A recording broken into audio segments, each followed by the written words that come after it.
11 de marzo de 2024. ¿Qué tendrán los aniversarios redondos que a los periodistas nos encantan? Todos, prácticamente todos, hemos arrancado hoy así nuestros editoriales o nuestros comentarios. Hoy hace 20 años de los atentados del 11 de marzo de 2004. ¿Dónde estábamos todos, o cada uno de nosotros, el 11 de marzo de 2004? Ustedes, sin duda, pues cada uno recordarán lo que estaban haciendo en aquel momento.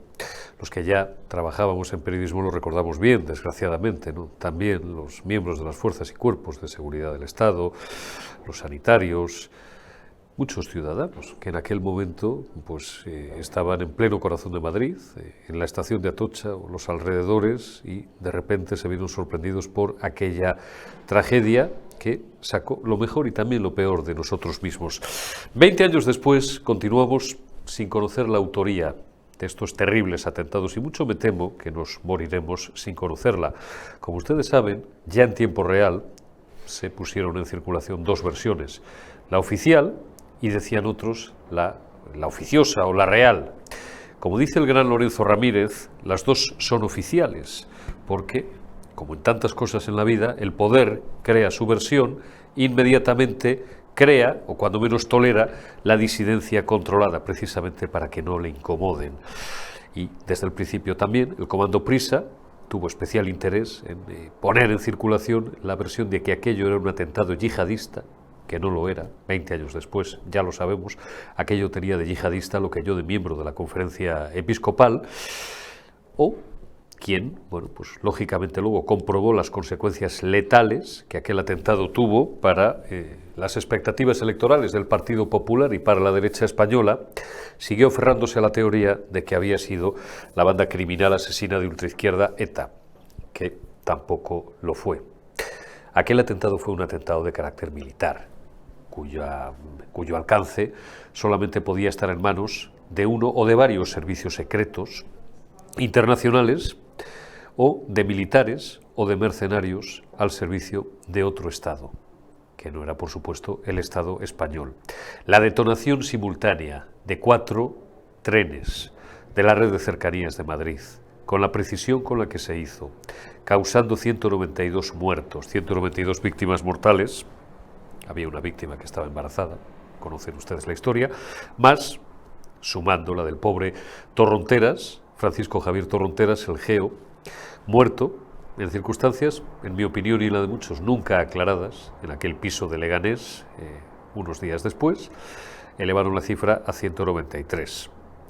Digo que probablemente nos moriremos sin conocer la autoría de aquellos atentados, porque, y esto sí que fue inexplicable, no la errática política comunicativa de quien era todavía gobierno, no en funciones, quien era todavía gobierno, sino la decisión de destruir las pruebas, y aquello es imputable a quien gobernaba, al señor Aznar, al señor Álvarez Cascos, destruir la escena del crimen, alterando completamente todas las pruebas e imposibilitando la propia instrucción judicial, porque esto fue así, pues nos impedirán conocer, digo, la autoría real de aquellos execrables atentados. Lo que sí conocemos y hemos sufrido bien fueron las consecuencias que tuvo aquel 11M de 2004 en la historia posterior de España, el golpe de timón, el cambio de rumbo en la historia de España. España embocaba, o iba derecho a invocar, la tercera legislatura consecutiva del Partido Popular, no ya con Aznar en la Moncloa, sino con un tal Mariano Rajoy, que después se demostró como probablemente el presidente más inútil es complicado, ¿no?, a la luz de lo que ha venido después, pero el presidente más inútil de la historia del último medio siglo en España. Pero, digo, invocábamos o íbamos a invocar la tercera mayoría del Partido Popular. España era un país pujante por lo demás, vertebrado por una sociedad que tenía todavía ilusión, que tenía ansias, que exhibía, si no orgullo, cuando menos no el complejo vergonzoso y vergonzante que exhibe ahora, puesto a pasear por la izquierda una vez más, por su pasado imperial, por su cuidado del español, de una lengua que hablan más de 600 millones de personas en todo el mundo, un actor que jugaba un papel, no éramos una gran potencia en cuanto a dimensión económica, aunque llegamos a pertenecer al G8 también en aquel momento, pero éramos un actor relativamente importante o casi sobresaliente en el panorama internacional. A partir de ese momento nos convertimos en una nulidad y en unos apestados. España era una sociedad pujante, una nación pujante que aspiraba todavía a elevar más sus cotas de prosperidad.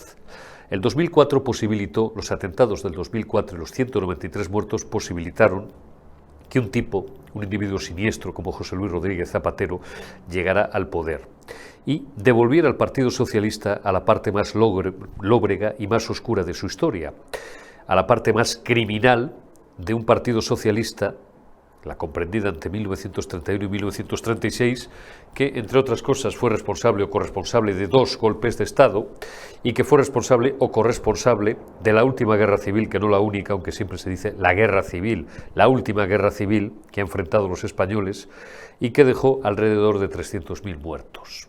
Lo de 1 millón de muertos, ya saben que es una novela de Gironella y poco más, pero 300.000 sí los dejó. Y que a partir de 1939 desapareció porque la mitad huyeron como ratas para que no les fusilaran por el puerto de Cartagena o por la frontera francesa, y la otra mitad se travistió en la Falange. Hasta que en 1973 la Secretaría de Estado norteamericana y las fundaciones alemana y sueca, mediante la inyección de jugosos fondos, decidieron que había que articular un partido socialista o un partido socialdemócrata en España para evitar que cayéramos en manos del comunismo. Siempre el gran hermano americano, siempre el gran hermano norteamericano sobrevolándonos y con un papel difuso y oscuro en momentos clave de la historia de España. En el asesinato del almirante Luis Carrero Blanco en 1973, también en el 23F de 1981 y también, digo que no lo sabremos nunca, en estos terribles atentados del 11 de marzo de 2004. Quedémonos simplemente con el recuerdo, que no es poco, y la honra a la memoria de las víctimas, que mientras estoy grabando este campanazo se está produciendo en distintos puntos de Madrid. Hay un funeral en la Catedral de la Almudena y dentro de 2 horas, a la hora en la que estoy grabando este editorial, pues habrá también en el Parque del Retiro un acto de homenaje, un abrazo muy especial para mi buena amiga Ángeles Pedraza, con la que hablé ayer. Ya sabéis que ella es una de las víctimas, presidió la Asociación de Víctimas del Terrorismo durante muchos años, y ella, pues precisamente como madre, pues era una de las muchas víctimas que dejó aquellos atentados del 11 de marzo. ¿Qué realidad nos queda? La realidad, a partir de aquel golpe de timón, y eso, insisto, no es que podamos determinar su autoría, es que sí lo tenemos tristemente muy claro, nos queda la realidad de un país devastado, de un país destrozado, de un país que desde aquel momento fue pasto de la izquierda, del que se enseñoreó la izquierda más criminal y más siniestra, y que en 20 años no ha hecho otra cosa que trabajar para destruir la nación española, para desunirnos, para crear 2 trincheras irreconciliables, como en 1931 y posteriormente en 1936, y para destrozar nuestras ansias y nuestras expectativas de prosperidad, no solamente política, no solamente económica, sino institucional y social como nación, y nuestro papel en el exterior. España es un país hoy postrado ante las potencias internacionales y sin absoluto proyecto de futuro, mientras este gobierno ladrón y criminal no desaparezca de la escena, y mientras la oposición no sea plenamente digna de tal nombre y no crea realmente que ha llegado su momento y se decida de una vez, y no solo tímidamente, a acaudillar a la sociedad civil y a decir basta contra la destrucción de las libertades, del Estado de Derecho, de la Constitución y del proyecto de España como nación. Don Pau Guix, muy buenos días. Disculpe usted porque le tenía ahí mientras hacía este largo introito. Hoy creo que merecía la pena consumir unos minutos más. ¿Cómo estás? Bienvenido a los estudios de Periodista Digital. ¿Dónde estabas tú el 11 de marzo de 2004? Pues estaba en Barcelona preparando la producción de una ópera que hice en el Fórum de las Culturas y en el Festival Grec 2004. Y bueno, claro, fue un día que nos quedamos todos, bueno, en fin, y además me acuerdo que tenía unos amigos que vivían en el centro de Madrid, les llamé varias veces para ver si estaban bien, no cogían el móvil, resulta que mi amigo se lo había dejado en su casa el móvil ese día, sea que, pero bueno, al final él afortunadamente pues no sufrió el atentado, ¿no? Lo que pasa es que hay que siempre recordar a las víctimas, y las víctimas tienen que estar por encima de todo, de cualquier política y, claro, y de cualquier tipo de lucha partidista. Mira, sí, estaba leyendo, la periodista Lucía Méndez se quejaba de que en el 20 aniversario del 11M tampoco esta vez hay un acto de Estado unitario para honrar juntos instituciones, partidos, autoridades, expresidentes, etcétera, a las víctimas del terrorismo yihadista, ¿no? Esto es lo que decía Lucía Méndez. Y Óscar Puente, ese ministro, por llamarle de alguna manera, de lo público, decía que la responsabilidad de que no exista ese acto institucional es unitario, ese acto de Estado, dice que es exclusiva de quien quiso utilizar el atentado para ganar unas elecciones y las acabó perdiendo por ello, el Partido Popular. ¿Esta es la bajeza moral de la izquierda actual? Bueno, estamos gobernados por gentuza, Pau, y la prueba más evidente, por ir ya a lo contemporáneo, a lo de hoy, son las últimas cesiones. Este fin de semana el diario gubernamental, que tiene acceso siempre a las mejores informaciones, nos volvía a detallar cómo el futuro de España se decide en Suiza, cómo ahí se han vuelto a reunir y han delineado el futuro de la legislatura, bueno, pues prepactando o comenzando a encarrilar un pacto para sacar adelante los presupuestos generales del Estado. Una legislatura, por lo demás, que... A ver, hoy no podía venir Fidalgo, le he citado para mañana, pero yo pienso en Fidalgo porque siempre me da el contrapunto, porque Fidalgo, a lo mejor yo peco de optimista y Fidalgo peca de pesimista. Siempre me dice que está ahí amarrado como percebe a la roca y tal, y yo creo, y no soy el único, que en estas condiciones no se puede gobernar durante mucho tiempo.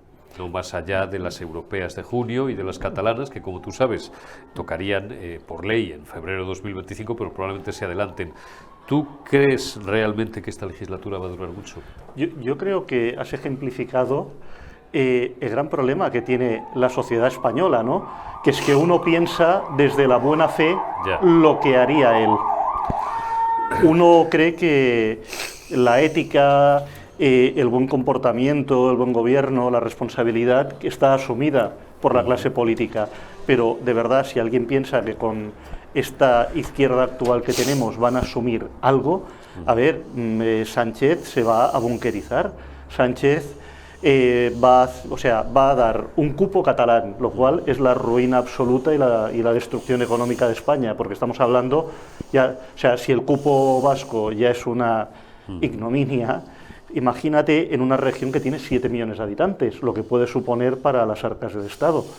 Les va a dar el referéndum, como le llamen, de autodeterminación, de lo que sea, y también les va a acabar dando la eliminación de la Audiencia Nacional, que son las grandes peticiones que están haciendo desde el separatismo radical, tanto de Junts, especialmente, como también de Esquerra, ¿no? Entonces, bueno, al final... no va a ser si España va a poder con esto, sino si lo que queda de España o lo que vaya a quedar de España va a poder con esto. Porque realmente Sánchez, con tal de gobernar hasta el 27, porque no tiene a dónde irse a día de hoy, nos va a volver a vender y venderá el territorio nacional, venderá la soberanía nacional y venderá la economía de todos y cada uno de los españoles que cada mes pagan religiosamente sus impuestos, que son muchos, a cambio de dormir en Moncloa hasta el 27. Oye, le preguntaba el otro día, charlaba el otro día con nuestra amiga Ángeles Ribes, a la que tú conoces bien, bueno, también con Óscar Uceda, ¿no? Óscar Uceda, que tampoco hace tantas semanas que estuvo por aquí. Ahora, efectivamente, ahora después de charlar con Pau Guix, la siguiente persona que se va a sentar en esa silla va a ser Pilar Castellanos, que también pues se lo conoce muy bien. Bueno, Pilar vive en Madrid y en fin, pues en Madrid vivimos más tranquilamente, ¿no? Tú ahora estás a caballo entre Madrid y Barcelona, pero Ángeles y Óscar, que viven no ya en Barcelona, viven en Lérida, que es territorio comanche. Yo se lo digo siempre. Yo le decía el otro día a Ángeles, digo, es que es tremendo, digo, tenéis todo el cariño, toda la empatía, pero hay mucha gente que esto, pues a lo mejor no lo ignora, pero tampoco lo interioriza en toda su crudeza. La situación en la que quedáis ahora, yo le decía a Ángeles, la situación en la que quedan ahora los catalanes, que no son nacionalistas, que no son independentistas y que siguen viviendo allí, ahora sí que es tremenda, porque el Estado les ha dejado los pies de los caballos, el Estado no, el gobierno inicuo de Pedro Sánchez les ha dejado los pies de los caballos. Yo el otro día titulaba, y no creo exagerar mucho, diciendo que Pedro Sánchez había puesto en la diana, como a conejos, a todos los catalanes no independentistas que siguen allí. Bueno, pero el principal problema es que el Estado, no el gobierno, que les ha dejado tirados o nos ha dejado tirados a los catalanes, vivas en el área metropolitana de Barcelona o vivas en Lérida como Ángeles. El problema es que el Estado ha desaparecido de Cataluña y especialmente de esas áreas, ¿no? Y en este juego de tronos en el que Sánchez ha convertido España, podríamos decir que Lérida ya son los que están más allá del muro, los que están con los caminantes blancos, ¿no? Entonces, para que la gente se haga una idea así cultural, rápida y gráfica. Es muy complejo resistirse al nacionalismo cuando vives en una zona altamente hostil, en la cual además puedes ser violentado, eres señalado, puedes caer en muerte civil. Acuérdate, en el año 2015, los padres que pidieron en un pueblo de Lérida la educación de un 25% de español para sus hijos, y se tuvieron que acabar marchando del pueblo porque el pueblo, Balaguer, les hizo el vacío y les arruinó. Dejaron de ir a su negocio, tenían un parque de estos infantiles con un bar y dejaron de ir a su negocio, tuvieron que cerrar e irse a otro pueblo. Esto en el 15. Imagínate lo que es ahora, y más cuando Sánchez ha hecho de Frankenstein y ha revivido a un monstruo que estaba ahí muerto, con varios, además, con órganos cada uno, o sea, un órgano de extrema derecha como es Junts, un órgano de una derecha carlistona como es Esquerra, aunque no esté muy presente, pero también un órgano de extrema izquierda como es la CUP, y los ha juntado y les ha soltado una descarga eléctrica mediante un rayo nacionalizador y los ha revivido cuando estaban muertos.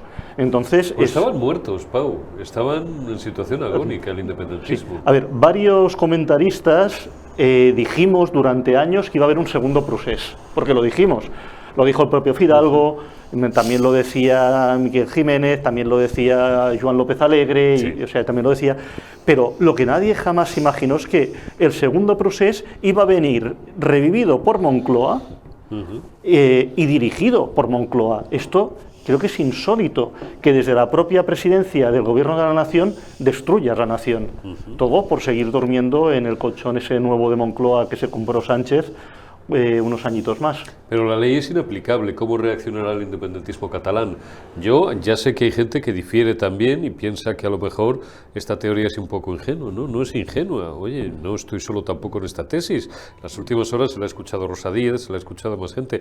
La ley es y a juristas. El otro día estaba Teresa Freixes también, sí, a la que conocéis bien, catedrática de Derecho Constitucional, hablando con Federico Jiménez Los Santos el viernes por la mañana. Es inaplicable porque en cuanto un juez plantea una cuestión prejudicial, simplemente para empezar a hablar, ya se paraliza el procedimiento. O sea que estos que piensan, no, tanto desde su lado como desde el lado patriótico, más gafe o más pesimista, de no, ya verás, en julio, en agosto, en septiembre, tenemos aquí a este hijo de Satanás, a Puigdemont, paseando por la diagonal, que no le tenemos aquí. Es decir, no sé muy bien de qué se alegran, o hay un capítulo que yo me he perdido. A ver, yo no creo que por los tiempos llegue. Lo que es cierto que la gran traición a la nación... Eso es otra cosa, y eso está consumado. Se va a producir el jueves, se va a producir este jueves. La votación en el Pleno. Exacto, pero bien, como tiene que ir al Senado... Pero la virtualidad práctica, ya te digo... Sí, lo que pasa es que tiene que ir al Senado, el Senado la rechazará y tendrá que volver al Pleno del Congreso. ¿Qué puede pasar? Que por los problemas que hubo en la legislatura pasada de la Unión Europea, se estableció que las actas de eurodiputados se tenían que recoger Madrid. Por lo tanto, como Puigdemont, esta vez, si quiere recoger su acta de eurodiputado, tendrá que venir, y si viene y la ley de amnistía no está aprobada, lo tendrían que detener. Ya verás cómo estos miserables, ahí sí que te digo, se inventan algún procedimiento para que pueda venir un notario en su nombre, o el Gonzalo el Boye, y la recoja y tal, ¿no? No pueden, tiene que ser en persona. Ya. Pero bueno, pero que te quiero decir que, fíjate, yo, viendo la gran perversidad de Sánchez, la gran amoralidad de Sánchez, y que realmente, como buen psicópata, le importamos los demás absolutamente nada, yo creo que es capaz de aprobar esto contando en que la Unión Europea al final, que el Tribunal de Justicia de la Unión Europea se cargue esto y él habrá conseguido aprobar su presupuesto y con esto llegará hasta el 27. Llegará ostentando el poder, pero no gobernando, pero le da igual, porque a él solo le interesa ostentar el poder, no le importa aprobar leyes o dejarlas de aprobar, solo le interesa estar. Lo que quiera aprobar, lo aprobará por decreto, lo demás no le importa. Pero yo pienso que es capaz de estar pensando esto. Bueno, yo hago esto y como después se lo cargarán, pues, o sea, no sé, es que al final... Eurico, yo creo que no lo sabe ni él. Hay algunos que pensamos también, el otro día leía y dije, pues igual no está mal tirado, ¿no? Varias columnas en ese sentido. El fin de semana ha quedado para bastante. Los fines de semana, cuando los aprovechas, dan para mucho. Pues lo que quiere es mantener su aforamiento, porque a todo esto tenemos un caso de corrupción, probablemente junto con la época del estertor, los últimos estertores del felipismo, Filesa, Malesa, Time Sport, Luis Roldán, el Boletín Oficial del Estado y tal, ¿no?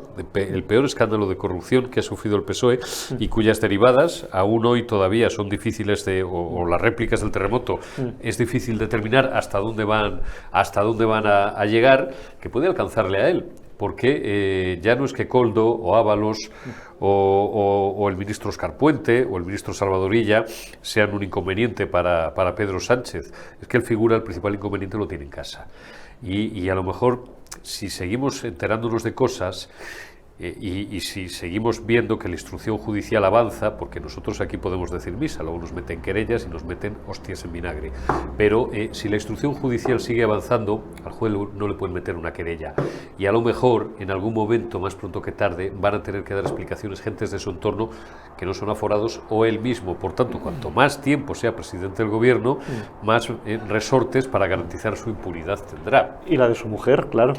Claro, eso iba. Claro, y la de su mujer. No, realmente, con todo lo que ha salido en medios, creo que es una vergüenza absoluta. Y además, creo que, evidentemente, los últimos gobiernos de Felipe González fueron el desastre con la corrupción. Pero, ¿cómo echamos de menos el Partido Socialista de Felipe? Hombre, claro, y de Guerra, al lado de esta gentuza, pues comparándolos, claro, pero es que además es que en democracia es bueno que haya una alternancia y que haya un contrapeso y que vaya habiendo un cambio de gobierno cada X tiempo, para que luego no pasen estas cosas. Tendríamos que ser alemanes, macho, suizos. O igual portugueses, ¿no? O portugueses, oye, lo de ¿cómo has visto lo de Portugal? Portugal es mi estado soñado para... Bueno, el desastre del Partido Socialista es absoluto. Creo que ha ganado de momento por un escaño, pero es que hay 4 escaños sin asignar, que son los votos del extranjero. Por lo tanto, veremos. Pero lo que dijo en campaña el candidato fue que si iba a gobernar en una coalición la derecha con la derecha de la derecha portuguesa, que prefería retirarse él y que no tuviera que la derecha pactar. No sé, quiero decir, igual Sánchez podría haber tomado nota de esto, ¿no? Esto sí que me parece algo de responsabilidad democrática y también de responsabilidad de Estado, porque pactar con 8 o 9 partidos con la excusa de que no avance la derecha, la extrema derecha, cuando... Señor Sánchez, está usted pactando con la extrema derecha, porque Junts es la verdadera extrema derecha que existe en este país. Le da igual. Pero fíjese si es extrema derecha que cuando se anuncia el pacto para la ley de amnistía, sale esta señora Míriam Nogueras, por llamarla de alguna forma, amenazando a los jueces con prevaricación si no aplican una ley que es a todas luces inconstitucional y además es un agravio a los ciudadanos de España, absolutamente. Y es un ataque frontal a las libertades, a los derechos y a la igualdad de todos los españoles. Y sale amenazando a los jueces. Esta señora tendría que estar, tendría que dejar el acta, porque tú no puedes, como cargo público, amenazar a una de las 3 patas de una democracia como es el Poder Judicial. Si no hacéis lo que yo os digo, es que, aunque no les guste, de momento no vivimos en un Estado totalitario, en un Estado nacionalista o en un Estado bolivariano. De momento no vivimos en un Estado así. Cuando vivamos, que lo hagan, pero de mientras tendrían que tener responsabilidad por sus palabras. Porque me parece que bajo el aforamiento, no tiene que caber todo. Hay cosas que no deberían caber en el aforamiento y creo que no deberían estar aforados la mayoría de los cargos públicos. Ese es un debate que algún día tendríamos que abrir. Hay más de 10.000 aforados en España. También no solamente los políticos, los diputados autonómicos, también los jueces, los fiscales. El aforamiento incluye muchos digamos, funcionarios de alto rango de la administración. Y ahí alguien me dio, pues no sé si fue Garcés o alguien, hace ya algún tiempo, me dio el dato, hay más de 10.000 aforados en España, lo cual es una maldita salvajada. Oye, Pau, para terminar, ¿en qué estás ahora? ¿Qué proyectos profesionales tienes? ¿O qué? Pues estoy con unas cuestiones de teatro, un par de horas de teatro, un concierto y una obra teatral. Y también, pues, a ver si también con un programa de televisión que estamos también esperando, a ver si la cosa sale bien. Y bueno, pues como siempre intentando hacer proyectos dentro de un espacio democrático y de un espacio cultural sano, por llamarle de alguna manera. Ojalá, yo creo que lo veremos, porque al final somos más y somos mejores, siempre lo digo. Ahora nos va a costar, en mi tierra había una expresión que a mí me encanta, que el otro día recordaba con una persona de mi entorno, nos va a costar uñas y garabatos, nos va a costar sangre, sudor y lágrimas, casi, ¿no? El conseguirlo. Pau Guix, te deseo muchísima suerte. Muchísimas gracias. Gracias por habernos acompañado en estos minutos y haberte acercado por este digital. Continuamos en la retaguardia. Dejamos a Pau Guix y saludamos a Pilar Castellanos. Pilar, un siervo, un amigo, un servidor, un esclavo, ya lo sabes. No te diré lo mismo, pero un placer estar aquí. Un placer que hayas venido a acompañarnos, que te hayas dignado, que ya te tocaba, a venirte a Periodista Digital una mañana. Oye, ¿dónde estabas tú el 11 de marzo de 2004? Pues mira, yo era madre de niños muy... Bueno, soy madre, o sea, sigo siéndolo evidentemente, pero mis hijos eran muy pequeñitos en aquel entonces, tengo un chaval y gemelas, y entonces los había llevado yo al colegio porque podía llevarlos, y estaba de regreso del cole, y bueno, ya empezábamos a engancharnos a esto de la noticia inmediata, y bueno, lo escuché por la radio, y fue absolutamente devastador. Yo estaba en Barcelona y te das cuenta de que da igual donde estés, o sea, da igual donde estés, te hermanas, tienes ese sentimiento de decir, ¿por qué no estoy más cerca? Que si no voy corriendo ahí a ayudar, o sea, fue algo absolutamente, pues eso, devastador. Devastador. Oye, fíjate, no lo he destacado yo en el editorial de arranque, que me ha quedado un poco largo, pero claro, es que si no me hubiera durado media hora. La reacción el otro día, bueno, grabé con Riera el otro día, que lo habéis visto esta mañana a las 9, Generación Euro, destacábamos Riera y yo, José Ramón Riera y yo, la reacción de la sociedad civil. Bueno, yo estaba en Antena 3 y lo he contado millones de veces, yo me pasé toda la mañana de un hospital a otro, y tal. Yo a Atocha no llegué a ir aquella mañana, después sí estuve en IFEMA. Y luego es verdad que hubo mucha gente, sanitarios, sobre todo gente de las fuerzas y cuerpos de seguridad del Estado. Le contaba el otro día mi buen amigo, el maestro Lorenzo Ramírez, le contaba también al coronel Baños, a Pedro Baños, en el canal del Coronel, que él pues estaba en Servimedia y se pasó pues todo el día también haciendo un poco función de servicio público. A ellos les llamaban a la redacción familiares, gente que no encontraba a su familia, y ellos disponían ya de unos listados, que es una cosa que a veces tenemos los periodistas, y entonces ellos les decían si estaban en algún hospital, están en La Paz, están en el 12 de octubre, el Gregorio Marañón, o estaban en IFEMA y tal, ¿no? Y que Lorenzo por la noche llegó y que se había venido abajo y había roto a llorar. La verdad es que fue muy duro, y mucha gente que tuvo que estar en tratamiento después psicológico durante mucho tiempo. La reacción de la sociedad madrileña, los taxistas que llevaban a la gente funcionaban como ambulancias, gente arrancando los bancos en la estación de Atocha y del Pozo para sacar con sus propias manos a las víctimas. No sé si recuerdas, estabas en Barcelona, pero las colas en la plaza de Cibeles, había colas kilométricas en unidades de donación de sangre, ¿no? Sí, de hecho creo que incluso dijeron, ya no necesitamos más, no hace falta que vengáis, o sea, de la reacción, 2 horas, absolutamente, pero es que yo desde Madrid tuvo que ser terrible, claro, evidentemente. Lo primero, porque no podías circular en coche, llegabas hasta donde podías llegar y ya pues, se paralizó completamente pero la ciudad. Desde Barcelona esa corriente de absoluta solidaridad y de lo que necesitéis, aquí estamos, necesitáis sangre, necesitáis lo que se necesite, evidentemente no había rivalidades, nos unimos absolutamente al dolor de Madrid, que era el dolor de Barcelona y era el dolor de un país entero. Así es. Yo decía también que, y no te voy a meter en ese lío, ya decía en el editorial que no se escuchó porque has llegado más tarde, pero que nos moriremos sin saber la autoría. Desde luego ni fue Al-Qaeda, porque aquel atentado, vuelvo a repetir, tenía de yihadista lo que yo de miembro de la Conferencia Episcopal, ni fue la ETA, evidentemente. Esto nos lo contaba en el editorial, pero lo cuento ahora. Ayer estuve hablando con gente, entre otras personas, y no puedo decir quién, no debo decir quién, y os vais a quedar con la duda porque sabéis que tengo trato con 2 y por aquí han pasado 2, con alguien que fue ministro del Interior y que me decía, puede ser quien estéis pensando o el otro, pues insisto, por aquí han pasado 2. Y que me decía, mira, a las 12 del mediodía yo ya sabía que no era ETA. Tú me lo dijo ayer. Y otra persona que me dijo que por la tarde, ese mismo día por la tarde, había ido a visitar a la cárcel al general Enrique Rodríguez Galindo. Y que el general, don Enrique Rodríguez Galindo, le había dicho, no es ETA. Pero coño, mi general, ¿y usted cómo lo sabe? Si está usted aquí, no tiene acceso. No ha sido. Enrique Rodríguez Galindo era probablemente la persona que mejor conocía la infraestructura de ETA por dentro, porque fue el militar que más comandos desarticuló, con grave riesgo para su vida y para la de sus hombres, a muchos de los cuales perdió.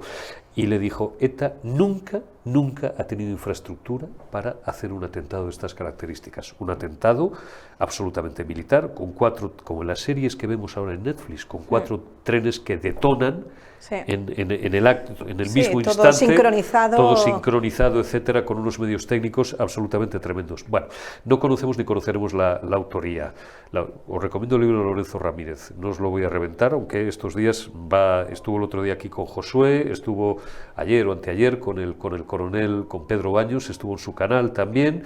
Os recomiendo el libro de verdad de Lorenzo Ramírez, porque es tremendamente incómodo pero esclarecedor a la vez. Lo que sí conocemos fueron, Pilar, las consecuencias que ha tenido la sociedad española, el giro de timón, el golpe de timón que ha pegado España en los últimos 20 años, y para peor, a raíz de aquellos malditos atentados. Exacto, es despreciable ver cómo han utilizado unos y otros el dolor de un pueblo para echar mierda y otros para echar tinta de calamar. Entonces, el otro día, el mismo presidente Pedro Sánchez utilizó este aniversario de una forma que para mí resulta absolutamente despreciable, independientemente de las ideologías. Si fuera votante del PSOE, también me parecería despreciable. Lo que tienes que hacer es honrar la memoria de las personas que han fallecido y de las personas que, como tú dices, siguen necesitando un apoyo. para poder asimilar tanto dolor. Y el agradecimiento a todo un pueblo por su solidaridad y por su respuesta, y en vez de eso el enfrentamiento, ese levantamiento de muros, incluso utilizando algo tan trágico como este día. Pilar, como hace semanas, ahora que hablas de enfrentamiento, que no vienes por aquí, digo que no hablamos en público, pues te pregunto, ¿tú estás con Pedro Sánchez en que ahora los catalanes ya os vais a dar besos en la boca a los independentistas, los no independentistas, a dar abrazos por la calle, digo, los que vivan allí? Tú felizmente para ti vives, vives hace muchos años en Madrid, pero le decía antes a Pau Guix, le decía lo mismo que Ángeles el otro día, le decía, es que la situación en la que os deja este gobierno, los catalanes, no nacionalistas y no independentistas que vivís allí, es tremenda, es que os han vuelto a poner en la diana. Exacto, o sea, los catalanes son solo unos, los separatistas, el resto de catalanes que fueron silenciados, y se hizo un trabajo que es verdad que parece culpa de la sociedad, que estaba callada, silenciada. Hay que vivir allí, saber las consecuencias que se tenían y se siguen teniendo, posicionándote en contra de ese sectarismo y de ese supremacismo. Y se intenta volver a silenciar esto de quién me pone la pierna encima. Sabemos perfectamente quién nos pone la pierna encima en este caso.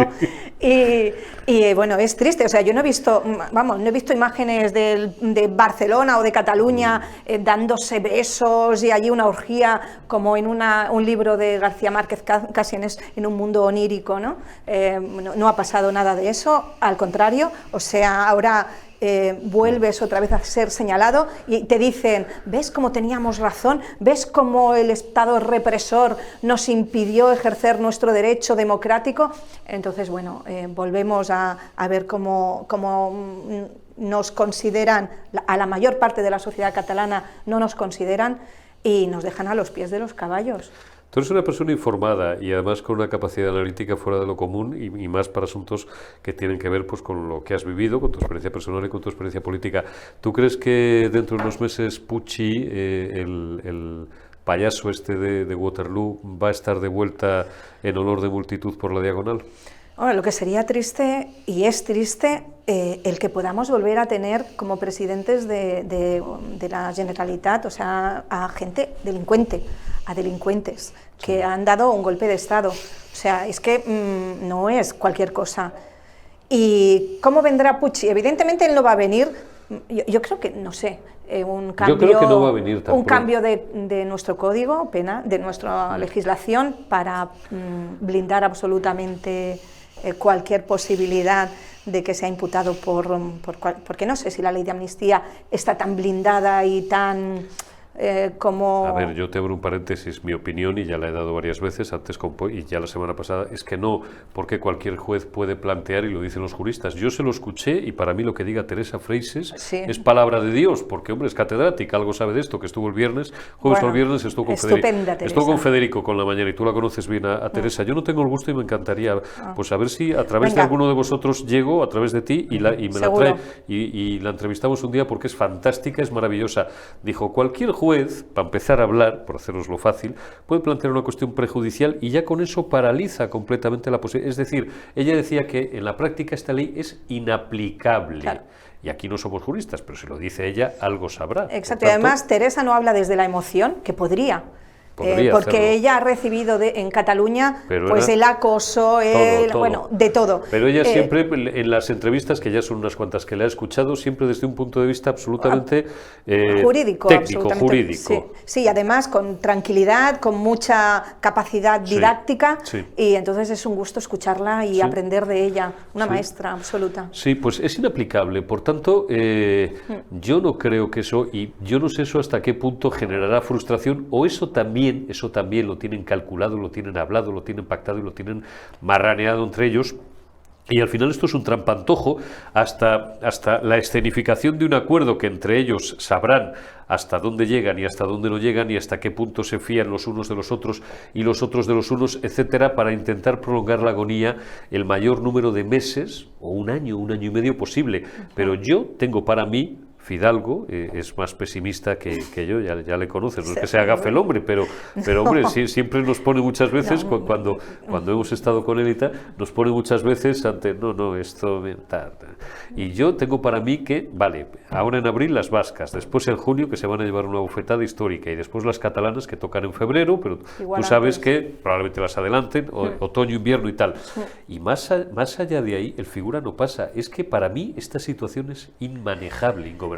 Sí, es vivir una agonía de un gobierno que, y la ley de amnistía que ha nacido con el pecado original, ¿no? en su ser, porque ha nacido de una mentira absoluta. Entonces ya, como parte de esa mentira, cualquier cosa que analicemos de la ley de amnistía está fuera de nuestra Constitución. O sea, la ley de amnistía solo tiene solo es un intercambio de una amnistía, una impunidad a cambio de una investidura, porque solo es la investidura. Entonces va a ser una agonía.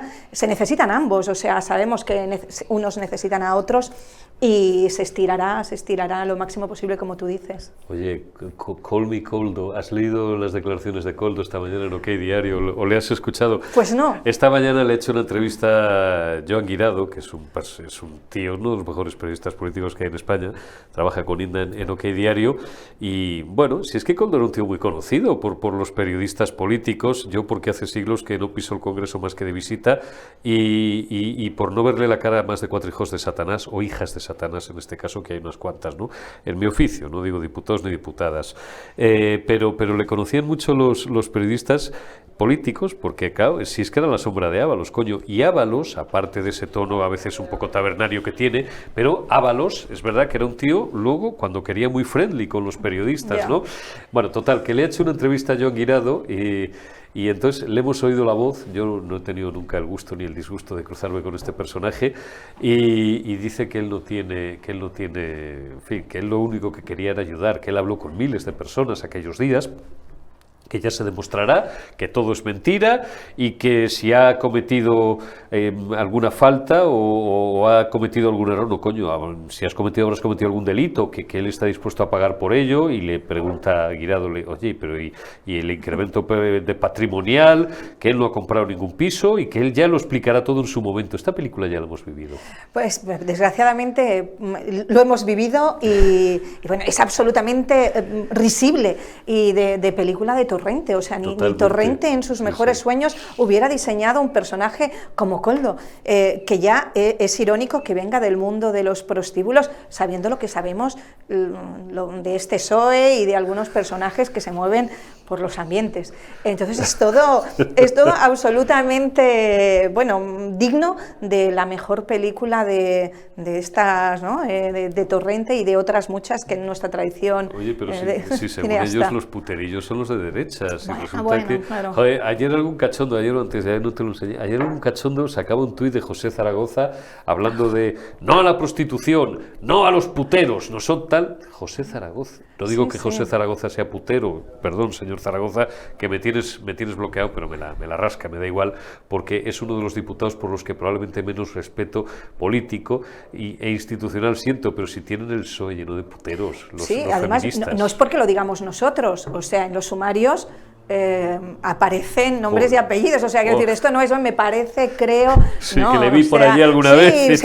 Alguien que se parecía, ¿no? Entonces, bueno, es absolutamente risible y una tomadura de pelo, o sea, de verdad, qué cinismo, ¿eh? Qué cinismo. O sea, hay que valer, ¿eh? Para ser tan cínico. Sí, hay que valer. El que vale, vale, y el que no para política, casi al revés. Oye, que te tengo que preguntar, porque claro, nos hemos pasado toda la semana o 15 días calentando la manifestación con Rosa, con Mariano Gomá, que hemos estado 2 veces, y tú estás en el Consejo Rector de Foro España Cívica con Mariano.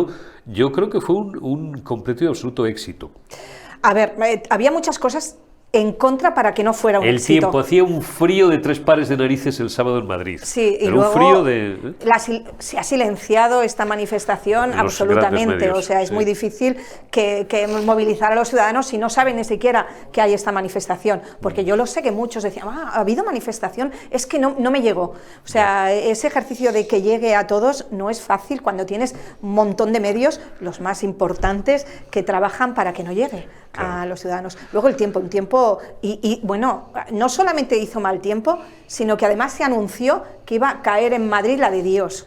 No sé a qué le interesaba asustar mucho a los madrileños. Y es verdad que llovió en algunos puntos. Sí, en Aranjuez pero, por la tarde, por ejemplo, no es que lloviera, es que diluvió. Y llovió un poquito en algunos puntos de Madrid, pero no tanto como se anunciaba. Bueno, va a hacer un frío, un viento, vamos a irnos, casi era como en el Mago de Oz, ¿sabes? Cuando viene la bruja del oeste, pues parecido es lo que desde algunos medios nos asustaron a Madrid. Fue un éxito porque, o sea, cualquier manifestación ciudadana democrática, libre, que exprese el sentir de la población es absolutamente encomiable y tenemos que agradecer a todos esos ciudadanos que se manifestaron en contra de una ley como la de amnistía, de que nos han vendido, no solo a los catalanes, que no somos separatistas, nos han vendido al conjunto de los españoles porque ya no somos iguales ante la ley y eso es absolutamente, no sé, impensable hace unos años, hubiera sido impensable.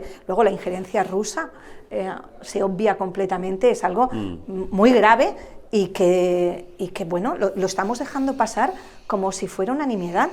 Es algo absurdo. Bueno, a nivel europeo mismo esto ha causado mucha indignación. Incomodidad, no sé. y bueno, y además, pues en fin... Yo creo que esto, por mucho que hayan querido ampliar esta ley de amnistía y meter no solamente el terrorismo, sino también la alta traición, esto al final les generará consecuencias.